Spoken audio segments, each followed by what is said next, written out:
The following podcast is recorded and produced by Emerge, a media creators co-op, in affiliation with the network at bicbb-radio.com. Welcome to the Falls Forward Podcast. I am your host, Councilwoman Bridget Miles. This podcast will be about what goes on inside city government. Thank you so much for tuning in. Good morning, Niagara Falls. Thank you so much for another episode of Inside City Government with Councilwoman Bridget Miles. I am super blessed to have our next guest, James Bird. He is our city assessor, and I'll start by saying thank you so much for being here. Oh, I'm going to enjoy it, I'm sure. Thank you. Thanks for having me. You're welcome. Thank you so much, Jim. So for the assessor's office, for people that don't know, is this an office where just homeowners would go?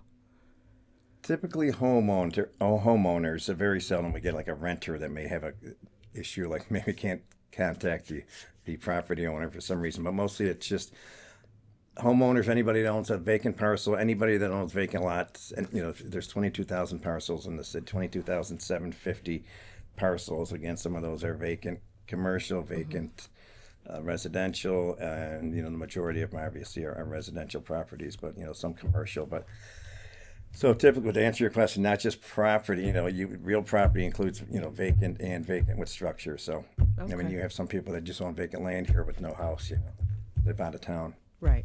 Okay. We still have to, if they have questions or anything, we have to take care of them. Okay. And by the way, I think this is the first time I've talked to you since you. Congratulations. Thank and you. How's it working out so far? Thank you. One day at a time. One day, Yes, yeah. I'm You're about 10 hopeful weeks and in. happy. It's working out okay? Yes. Yes. Good.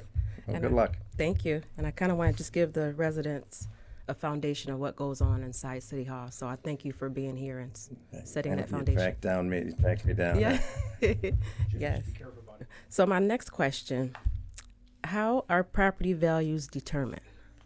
Okay, so there's three approaches to estimating the value of a property. There's an income approach, there's a sales comparison approach, which is called the market approach, and then there's a cost approach. Okay. As far as a residential property, it's typically market approach, which is sales comparison approach, because you find other sales in the neighborhood, and then you're basically getting the value based on the market. Okay. Values are going up or values are going down. You look at other sales in the area.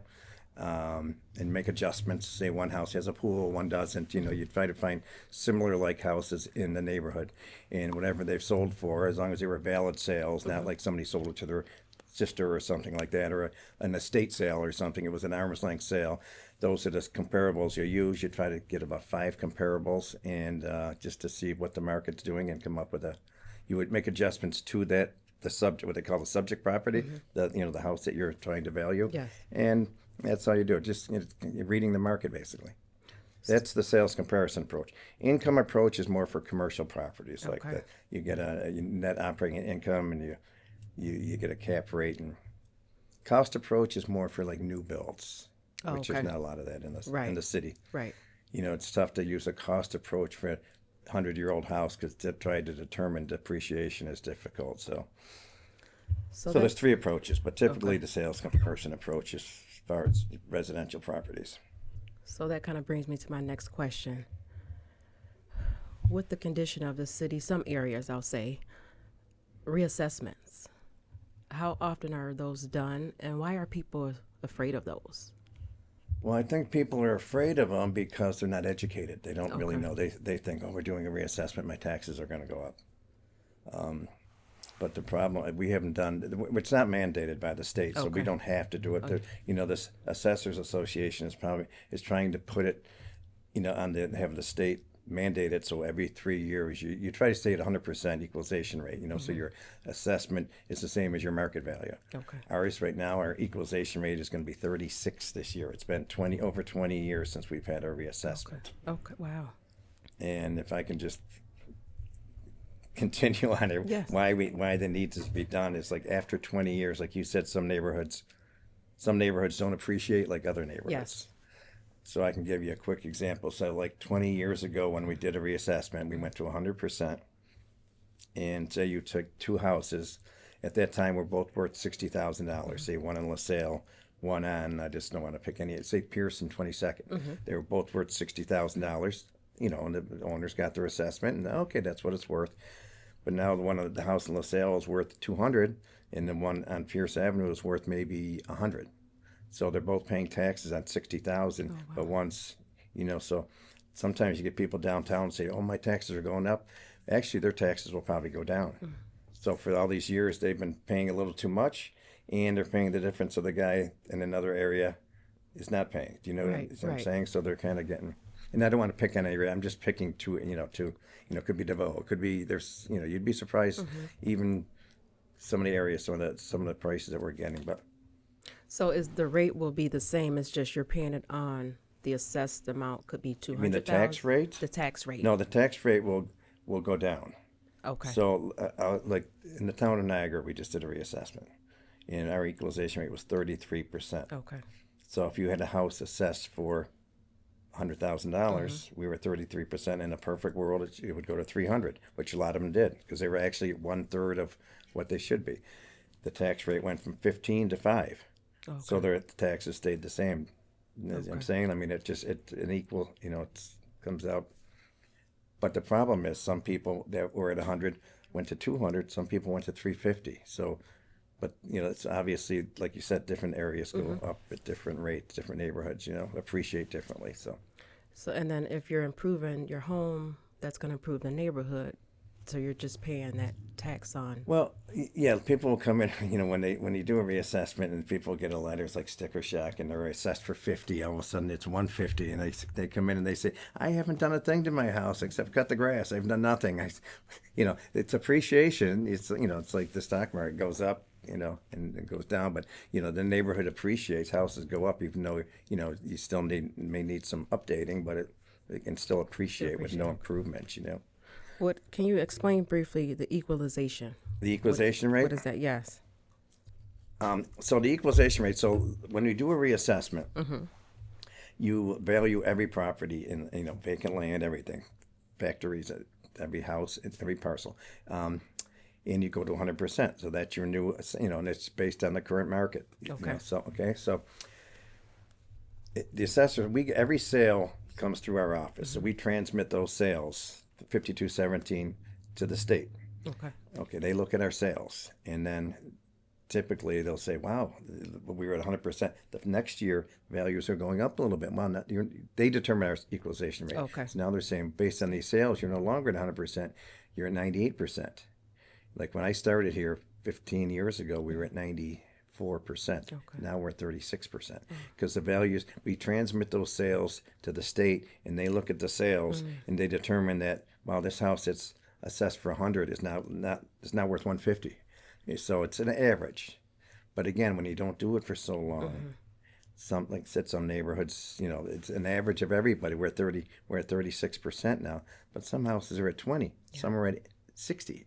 So that there's inequities. Yes. And that's the rate continually goes down because houses are appreciating. That's why you try to stay around 100%. Okay. So there's other benefits too to doing reassessment. So that's hopefully we'll get one done one of these days. It's been over 20 years.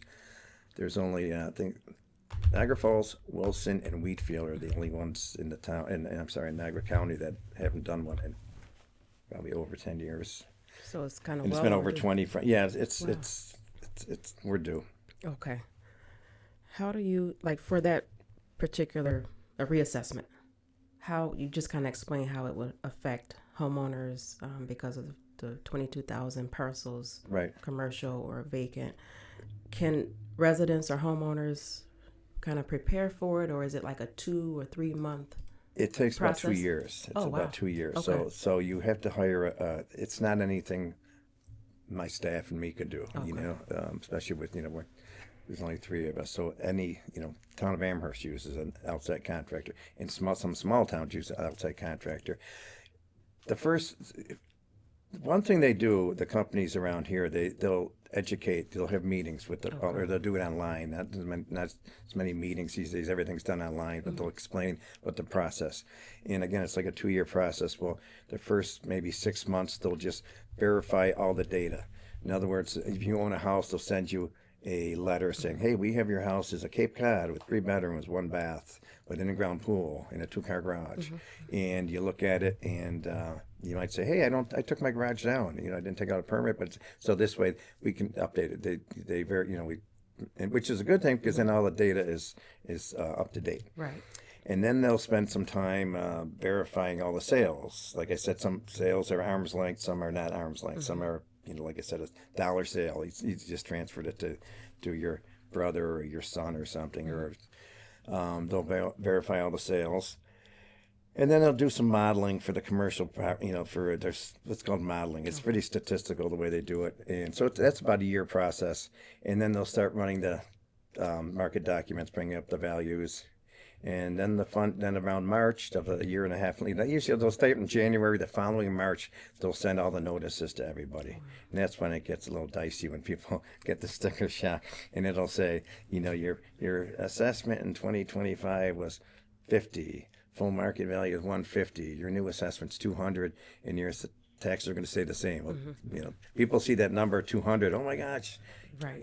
They know it's probably worth 200, but they just see that big jump from 50. But if they look at the bottom and say, "Oh, my taxes are only going up $200," it's that's so. So then they have a grievance period. Like you can file a grievance and you can do it online, and then it's called an informal grievance. And then then in May you can do additional grievance. So it's a process. I mean, you get your notice, and if you're not happy, you can file a grievance. Anybody can file a grievance. I can file a grievance if I wanted to on my property. Okay.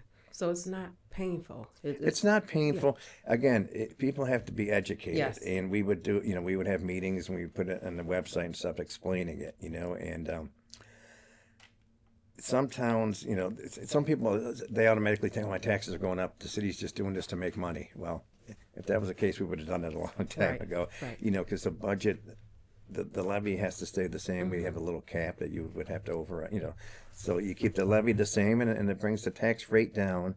So, like I said, your assessment could triple, and your taxes could still stay the same. Okay. Because the tax rate will, accordingly, it will drop down. Okay. Thank you for that information. You'd be surprised how many times I'm out somewhere, in a bar sometimes, but people will talk to me about it, and then I try to explain that to them, and they go, man, that makes sense. I didn't realize. They just think, the tax rate's $20 per thousand, your assessment's going to double, and you're still going to be paying it $20 per thousand, where they think they're, so when you explain to them that the tax rate will, has to go down accordingly, so. Wow, that's excellent, and we're going to need that. Education the reassessment is much needed, right? To kind of get the process started. But we came so close. I've been here 15 years. We came so close so many times, really? But then there was always, it's just everybody has to get on board, yes. Okay, just to back up a little bit, can you tell us just a little bit about what you guys do in the assessor's office? Yes, I was wondering if you were going to get around there. So, you'd be surprised how much work we have in our department. People don't.